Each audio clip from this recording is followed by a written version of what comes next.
how to show or hide lock screen, unlock transition effect on Samsung Galaxy S26, S26 Plus or Ultra. First, let's return back to the home screen. Then from the home screen, swipe down at the top and tap on the settings icon. Now in the settings page, we scroll down and tap on lock screen and AOD. From here, go down and tap on show lock screen, transition effect. Tap on the toggle button to switch it off or turn it on. And here, when we turn it off, you can see that when I unlock my screen, there will be no transition effect. If I switch it on, you can see when I unlock my screen, there will be a small transition effect. It is very minimal, but if you look carefully, you can see there is a small transition effect.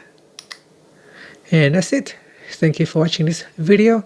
If you find it helpful, please like and subscribe to my channel for more videos.